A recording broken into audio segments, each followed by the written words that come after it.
A middle schooler in California was suspended from going to any football games because they said he was wearing blackface. Now, this is just ridiculous. This young lad showed up to a high school football game. Clearly, he's looking up to players or has an older brother on one of the teams.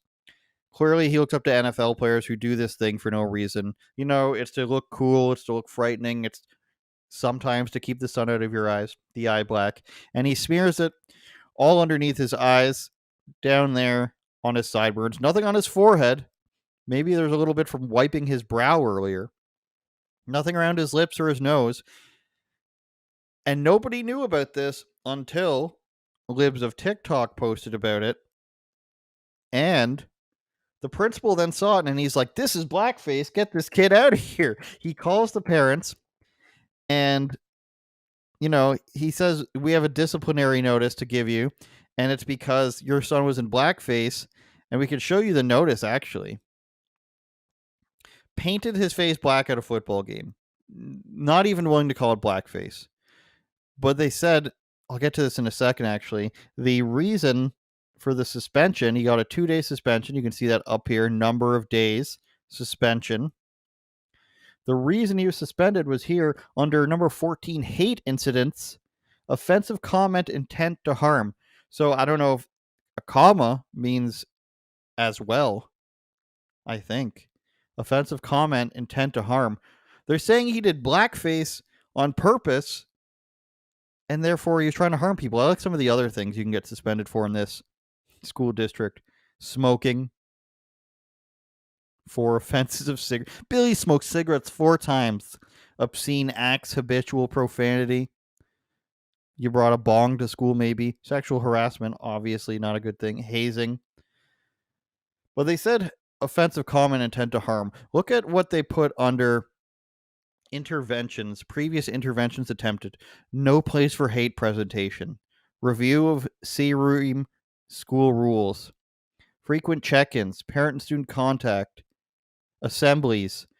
They made this little kid go through a re-education system, a presentation for why he's a piece of trash as a punishment for him wearing the eye black at this football game. And this company called the Foundation for Individual Rights and Expression, nickname is Fire.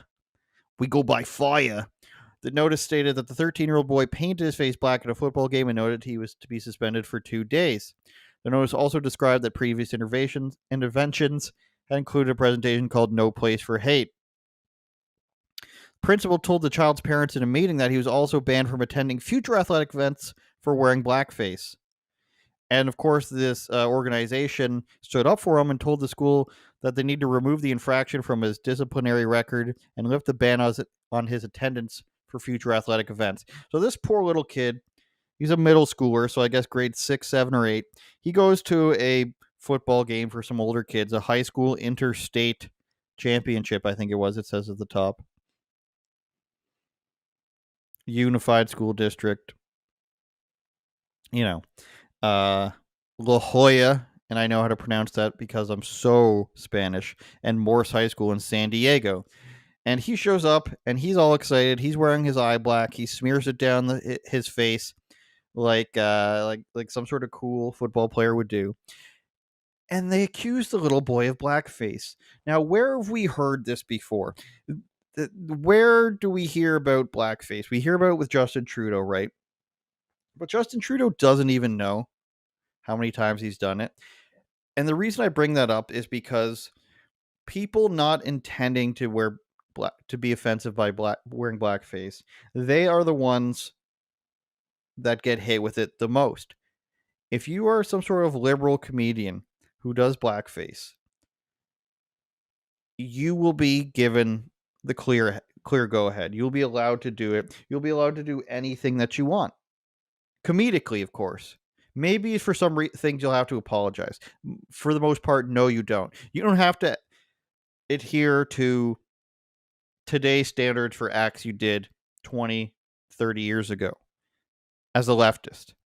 I mean, and I don't think you should be punished. I think as a method of comedy, you should be able to do whatever you want within reasons. Like Kramer might have taken it too far, you know? But when it's being done for comedy purposes and not just blatant insulting, you know, this is what you have to deal with in comedy. You have to deal with things that are supposed to be offensive for the reason and the purpose of jokes. Justin Trudeau just had this serial thing about him where he always wanted to do blackface at Halloween parties and costume get-togethers. He did it at a Halloween party. He did it to sing Deo. You know the song that goes, "Daylight come and me want to go home." If you don't know that one, that exists. Justin Trudeau did blackface for a performance of that song. He also did blackface at a like whitewater rafting resort. Black Body. Excuse me, out of control here. Justin Trudeau did Black Body at a whitewater rafting. I think he might have been an instructor, but he was mainly doing it with a bunch of people. Painted himself head to toe in blackface, put a banana in his pants, had tattered jeans on. That's what Justin Trudeau did. Gets away with it. He says, internalized racism. I had blinders on. I didn't recognize my privilege. It's all okay.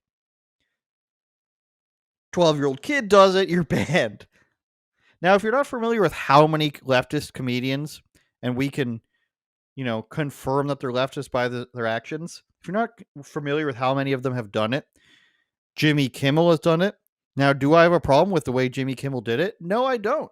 He did it on the Man Show. He always did this voice where he did Karl Malone, an NBA player in the late 90s, early 2000s. He always did this voice. He would say, "Kids, now you listen to Karl Malone." And then he started doing it as a character in blackface. You don't hear Jimmy Kimmel crying about that. You hear him crying about healthcare and stuff and Donald Trump. You don't hear him crying because he's apologizing for blackface. We just pretend that didn't happen. Howard Stern.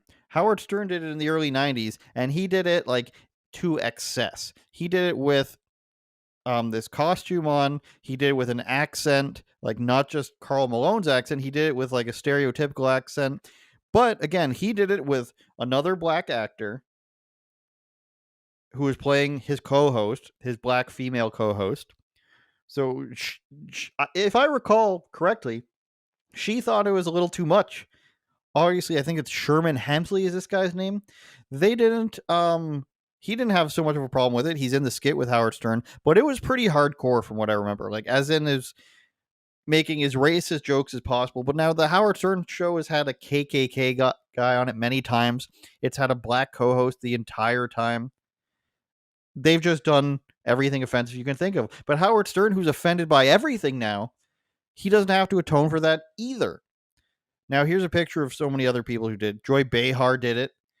She's on The View crying every single week. Jimmy Fallon did it, a comedian. I don't know who he's impersonating there. Billy Crystal, apparently. I think I vaguely remember that. I'm not sure. This Ted Danson one looks hardcore, too. I don't know like what that's about. Judy Garland.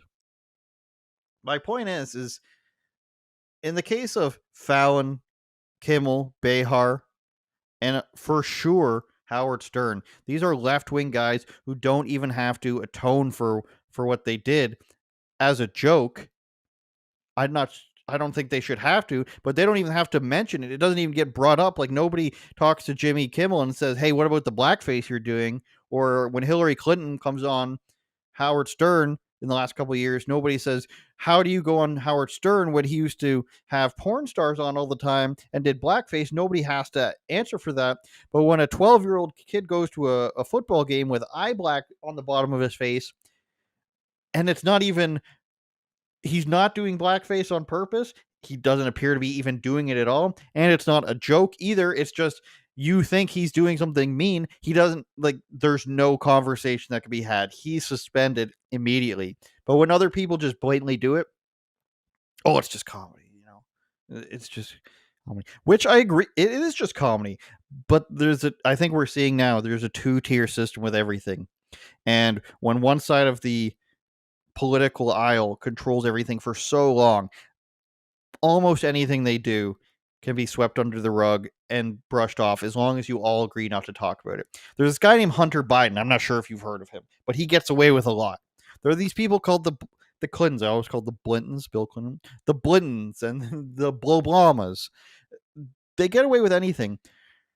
Obama's daughters and Hunter Biden get away with anything. Trump Jr. so much as sweats. He's a piece of crap.